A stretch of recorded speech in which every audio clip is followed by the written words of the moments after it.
Bonjour à tous et bienvenue sur le chemin tranquille. Aujourd'hui, nous allons aborder un sujet qui pourrait bien changer votre vision de l'entrepreneuriat. Vous êtes-vous déjà demandé si chercher sans cesse des idées de business est vraiment la meilleure approche?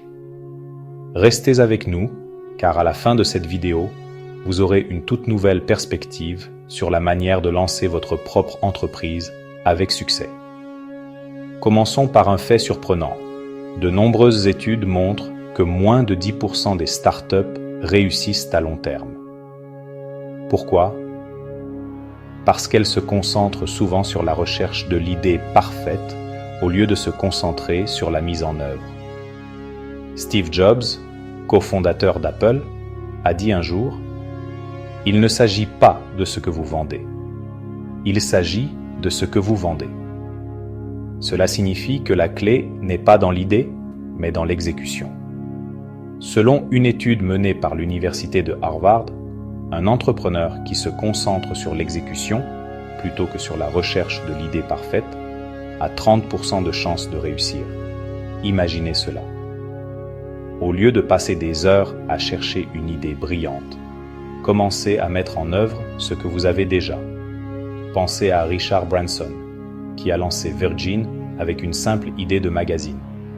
Il a transformé cette idée en une entreprise multimilliardaire en se concentrant sur l'expérience client. Regardons quelques exemples concrets. Airbnb a commencé comme une simple idée de location d'espace pour des conférences. Les fondateurs n'ont pas cherché à réinventer la roue, mais ont simplement résolu un problème. De même, Slack a évolué à partir d'un projet de jeu vidéo qui n'a jamais abouti. Ces entreprises n'ont pas attendu la grande idée. Elles ont agi sur ce qu'elles avaient déjà. Il est également important de parler des échecs. Prenons le cas de Theranos, une entreprise qui a promis de révolutionner les tests sanguins. Ils avaient une grande idée, mais ont échoué parce qu'ils n'ont pas pu exécuter leur vision. Cela nous enseigne que même une idée prometteuse peut échouer si elle n'est pas soutenue par une exécution solide. Ne laissez pas la peur de l'échec vous empêcher d'agir. Alors, que pouvez-vous faire à la place de chercher la grande idée? Commencez par identifier vos compétences et vos passions. Qu'est-ce que vous aimez faire? Quelles sont les compétences que vous pouvez offrir? Une étude de l'université de Stanford a montré que les entrepreneurs qui partent de leur passion sont plus susceptibles de réussir. Prenez exemple sur Oprah Winfrey, qui a construit un empire autour de ce qu'elle aime faire. Inspirer les gens. Et maintenant, j'aimerais vous entendre. Partagez vos expériences dans les commentaires. Avez-vous déjà passé trop de temps à chercher l'idée parfaite? Ou avez-vous pris le risque d'agir sur une idée que vous aviez? Votre histoire pourrait inspirer d'autres personnes à sortir de leur zone de confort et à agir. Pour conclure, rappelez-vous que la recherche incessante de l'idée parfaite peut vous ralentir. Concentrez-vous sur l'exécution. Apprenez de vos échecs et n'hésitez pas à agir sur ce que vous savez déjà. Si vous avez aimé cette vidéo, n'oubliez pas de vous abonner à Le Chemin Tranquille et de partager ce contenu avec vos amis. Ensemble, nous pouvons créer une communauté d'entrepreneurs motivés et inspirés. Merci d'avoir regardé et à très bientôt. Avez-vous déjà pris un instant pour réfléchir à ce qui change réellement après 50 ans dans la vie d'une femme? Beaucoup pensent immédiatement aux rides, aux cheveux gris ou au passage des saisons.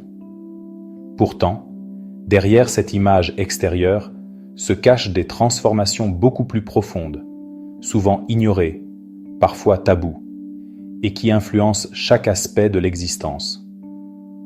Le corps se transforme, le regard sur soi aussi, les relations évoluent et parfois même la perception du bonheur change.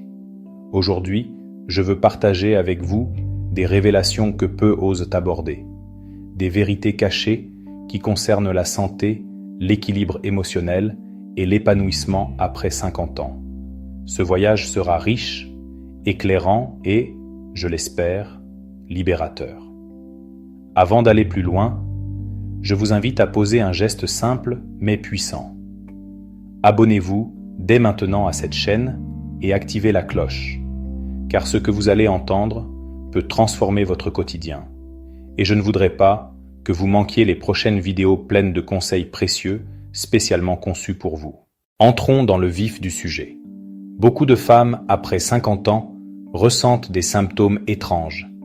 Fatigue plus fréquente, sommeil moins réparateur, douleurs articulaires, mémoire qui semble parfois jouer des tours. Ces changements sont souvent attribués au simple fait de vieillir. Mais la vérité est plus nuancée. Ce n'est pas seulement l'âge qui provoque cela, mais des bouleversements hormonaux, des ajustements physiologiques et même des modifications psychologiques qui influencent le bien-être. Comprendre ces réalités, c'est déjà reprendre le contrôle de son existence. Car lorsque la connaissance est claire, la peur s'éloigne et la confiance renaît. Parlons d'abord de la santé intime, sujet souvent entouré de silence. Après 50 ans, la chute d'œstrogène modifie profondément les tissus vaginaux. Les muqueuses deviennent plus fragiles, plus sèches, parfois douloureuses. Beaucoup de femmes croient que ces difficultés doivent être acceptées comme une fatalité. Pourtant, ce n'est pas vrai. Des solutions existent, simples et naturelles, allant de l'alimentation adaptée aux exercices spécifiques pour stimuler la circulation sanguine, sans oublier des approches comme la respiration consciente ou la méditation. Mais pour agir efficacement, encore faut-il comprendre ce qui se passe réellement. Les scientifiques ont observé que la baisse d'œstrogène réduit aussi la production de collagène, cette protéine responsable de la souplesse des tissus. Cela explique pourquoi la peau perd parfois de son élasticité, pourquoi les articulations deviennent plus raides, pourquoi même la zone intime peut sembler différente. Mais ce que beaucoup ignorent, c'est que ces transformations peuvent être atténuées, voire ralenties, grâce à des choix de vie précis. Des aliments riches en phytoestrogènes, comme le soja, les graines de lin ou les pois chiches, peuvent soutenir l'équilibre hormonal.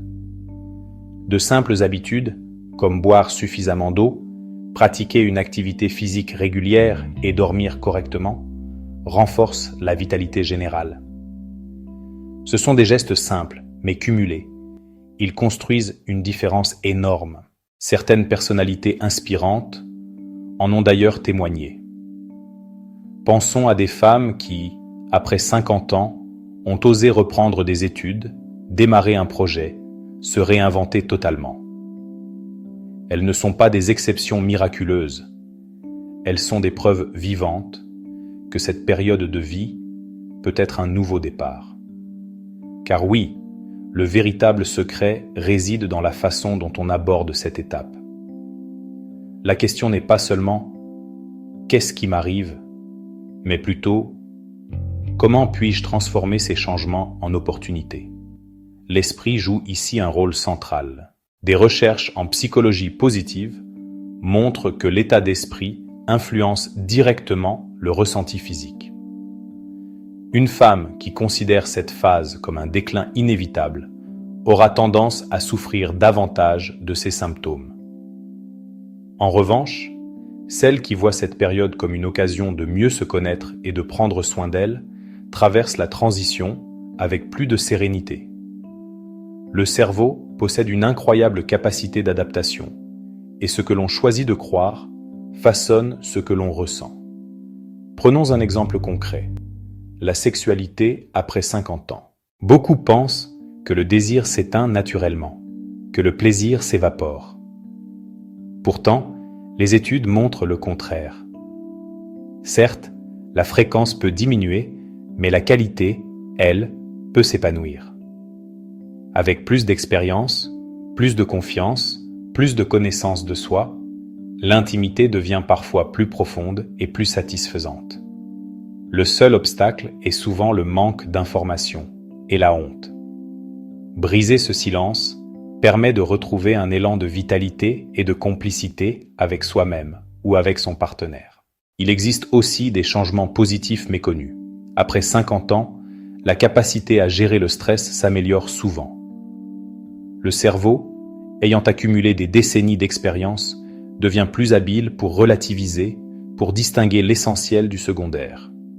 C'est pourquoi de nombreuses femmes disent se sentir plus libres, moins préoccupées par le regard extérieur, plus centrées sur ce qui compte vraiment.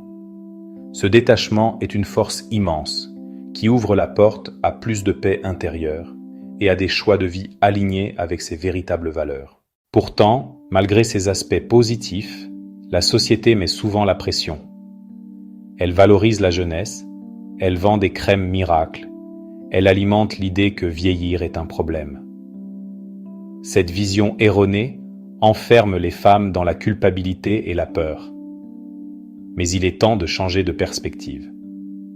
Vieillir n'est pas une perte, c'est une métamorphose. Tout comme les saisons se succèdent et apportent chacune leur beauté, chaque âge possède sa richesse.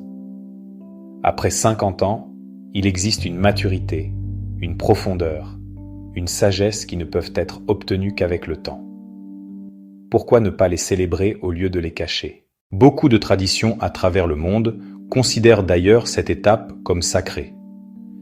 Dans certaines cultures, les femmes plus âgées sont vues comme des piliers de sagesse, respectées, consultées pour leurs conseils. Elles incarnent la mémoire vivante du groupe et détiennent une force spirituelle que la jeunesse ne possède pas encore. Redécouvrir cette vision permet de se libérer du regard réducteur de nos sociétés modernes. Alors, que faire concrètement pour traverser cette phase avec grâce et énergie? Tout d'abord, écouter son corps. Trop souvent, les signaux envoyés sont ignorés. Fatigue persistante, douleurs récurrentes, sécheresse intime.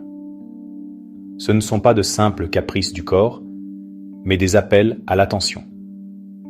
Les ignorer revient à fermer les yeux sur une vérité essentielle. Ensuite, il est crucial de nourrir non seulement le corps, mais aussi l'esprit. Lire, apprendre, méditer, dialoguer, rire. Toutes ces activités entretiennent la vitalité mentale et émotionnelle. Enfin, cultiver les relations. S'entourer de personnes bienveillantes, partager ses expériences, échanger sans honte, car parler, c'est guérir. À ce stade, permettez-moi de vous poser une question. Avez-vous déjà ressenti certains de ces changements dont nous parlons? Laissez un commentaire pour partager votre vécu. Vous serez surprise de voir combien d'autres femmes traversent exactement les mêmes choses. Et souvenez-vous, vous n'êtes pas seul dans ce cheminement.